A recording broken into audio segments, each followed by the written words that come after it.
Πριν από μια εβδομάδα περίπου, την Κυριακή που μας πέρασε, γιορτάσαμε την ημέρα περιβάλλοντος, διανύοντας το μονοπάτι νη 1 με συμμετοχή ακόμα και του Δημάρχου, και σήμερα, μετά από λίγες μέρες, στο Άλσος, Αλσίλιο, πρώην Άλσος, όπως θέλετε πέστε το,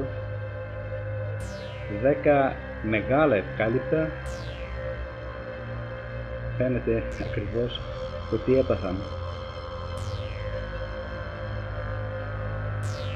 Εκεί που περιμέναμε μελέτη για το Αλσίλιο, ξαφνικά σήμερα